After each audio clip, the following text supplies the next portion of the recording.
Inductive effect. तो बेटे inductive effect का लेना देना किसके साथ है बेटे? इलेक्ट्रोनेगेटिविटी के साथ। हमने एक फेनोमेनन पढ़ा था 3rd चैप्टर में, इलेक्ट्रोनेगेटिविटी। तो इलेक्ट्रोनेगेटिविटी क्या होता है बेटे? किसी भी एटम्स की टेंडेंसी, किसी भी एटम की tendency shared pair of electrons को अपनी तरफ खींचने की। तो हमने पढ़ा था जब हम across the group, across the period जाते हैं तो साइज डिक्रीज हो जाता है और इलेक्ट्रोनेगेटिविटी इंक्रीज हो जाती है। जब हम डाउन द ग्रुप जाते हैं तो साइज बढ़ जाता है और इलेक्ट्रोनेगेटिविटी डिक्रीज हो जाती है। और सबसे पीरियोडिक टेबल में सबसे ज्यादा मोस्ट इलेक्ट्रोनेगेटिव एलिमेंट कौन है बेटे? फ्लोरीन है। तो इंडक्टिव इफेक्ट का लेना देना किसके साथ है बेटे? इलेक्ट्रोनेगेटिविटी के डिफरेंस के साथ ही है। ओके, अब बेसिकली जो इंडक्टिव इफेक्ट है बेटे वो कहां सबसे ज्यादा ऑपरेट होगा? सैचुरेटेड हाइड्रोकार्बन्स में। किसमें बेटे? सैचुरेटेड हाइड्रोकार्बन्स में क्या होगा? जो आपके सिग्मा इलेक्ट्रॉन्स है बेटे उनका क्या हो जाएगा? डिस्प्लेसमेंट हो जाएगा।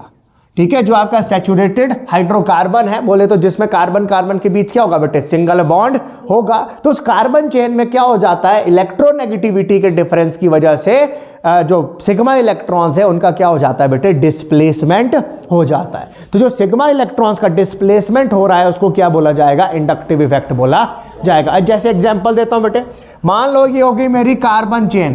कौन सी चेन होगी बेटे? ओके, क्या इस कार्बन, अच्छा ये सारे बॉन्ड आपको पता ही है कौन सा बॉन्ड है बेटे? सिग्मा। ये भी कौन सा है? सिग्मा। ये भी कौन सा है बेटे? क्या इस कार्बन चेन में कोई इलेक्ट्रोनेगेटिविटी का डिफरेंस है? कोई इलेक्ट्रोनेगेटिविटी का डिफरेंस, क्योंकि यहां पे भी कार्बन कार्बन कार्बन कार्बन। अच्छा, जब इसमें क्या लग गया? कोई पोलर ग्रुप लग गया। क्या लग गया? कोई पोलर ग्रुप। बोले तो कोई ऐसा ग्रुप जिसकी इलेक्ट्रोनेगेटिविटी क्या है? कार्बन से। जैसे मान लो मैं यहां कंसीडर करता हूं कि कार्बन के साथ कौन लग गया? कौन लग गया बेटे? क्लोरीन। इनके बीच भी कौन सा बॉन्ड है बेटे? Sigma bond. अब हुआ क्या बेटे? जैसे ही आपका पोलर ग्रुप लग गया तो पोलर ग्रुप क्या करेगा बेटे? इन शेयर्ड पेयर ऑफ इलेक्ट्रॉन्स को अपनी तरफ खींचने की कोशिश।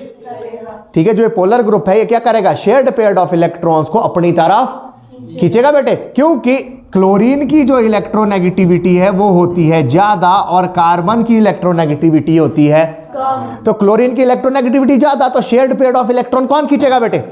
क्लोरीन खींचेगा। तो जो ये सिग्मा इलेक्ट्रॉन्स है, क्योंकि कोवेलेंट बॉन्ड था, ये सिग्मा इलेक्ट्रॉन्स कहां रहने चाहिए थे? बीच में रहने। बट क्लोरीन की इलेक्ट्रोनेगेटिविटी थी ज्यादा और कार्बन की इलेक्ट्रोनेगेटिविटी थी कम। तो क्लोरीन ने क्या कर दिया? इन शेयर्ड पेयर ऑफ इलेक्ट्रॉन्स को अपनी तरफ खींच दिया, जिसकी वजह से इन शेयर्ड पेयर ऑफ इलेक्ट्रॉन्स की हल्की सी डिस्प्लेसमेंट किसकी ओर हो जाएगी बेटे?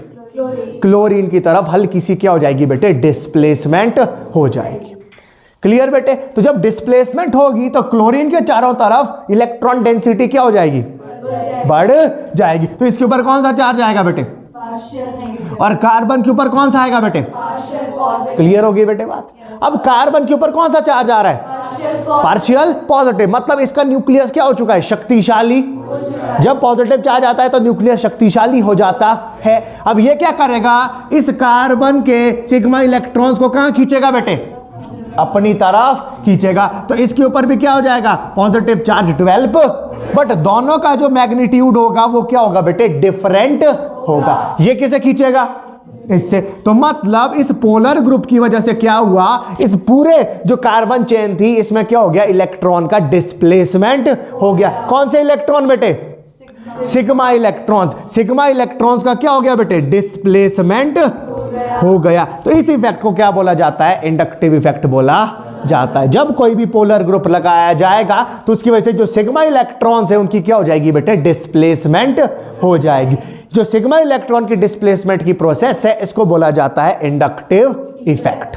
क्लियर? और बेटे एक बात ध्यान रखना, ये कैसा इफेक्ट होता है? Permanent effect. कैसा इफेक्ट बेटे?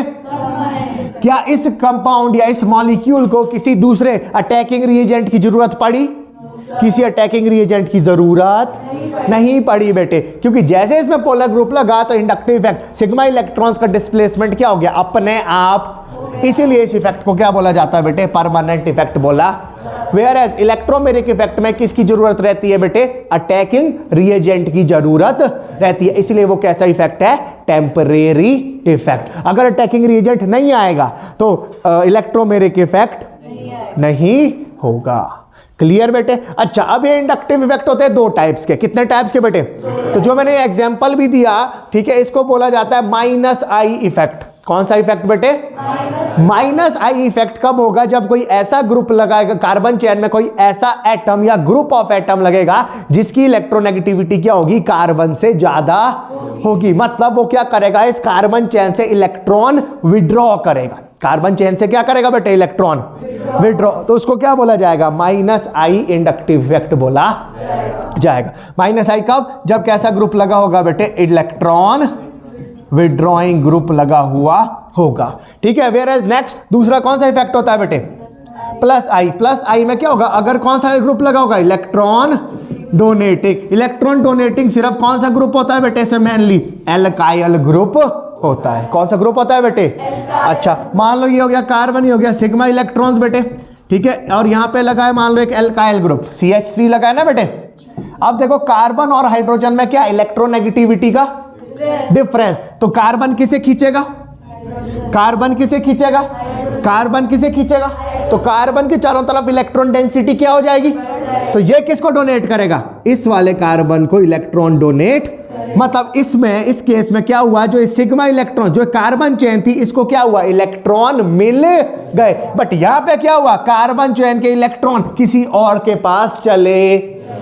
क्लियर होगी बेटे बात? बट इस केस में क्या हुआ कि कार्बन, अब देखो इसमें लगा था एक ही अल्काइल ग्रुप, इसमें कितने अल्काइल ग्रुप लग गए बेटे? कितने अल्काइल ग्रुप लग गए बेटे? तो ये किसको इलेक्ट्रॉन डोनेट करेंगे? इस कार्बन को इलेक्ट्रॉन डोनेट करेंगे बेटे। तो इस तरह के इफेक्ट को बोला जाता है प्लस आई इंडक्टिव इफेक्ट। जब कार्बन चेन को इलेक्ट्रॉन मिलता है तो प्लस आई इफेक्ट। जब कार्बन चेन से इलेक्ट्रॉन खींचा जाता है उसको बोला जाता है माइनस आई इंडक्टिव इफेक्ट। और ये कैसा इफेक्ट है बेटे? परमानेंट इफेक्ट, क्योंकि इसमें आपको किसी भी एक्सटर्नल अटैकिंग रिएजेंट की जरूरत नहीं होती है। क्लियर बेटे? ओके जी। तो इंडक्टिव इफेक्ट क्या हो गया? जब आपका कार्बन चेन होगा तो उसमें क्या हो जाएगी? इलेक्ट्रोनेगेटिविटी के डिफरेंस की वजह से सिग्मा इलेक्ट्रॉन्स की डिस्प्लेसमेंट हो जाएगी। मतलब जो ये बॉन्ड है इसमें ये क्या हो जाएगा बेटे? इसमें क्या आ जाएगी? पोलराइजेशन हो जाएगी। ओके, तो this was all about your inductive effect.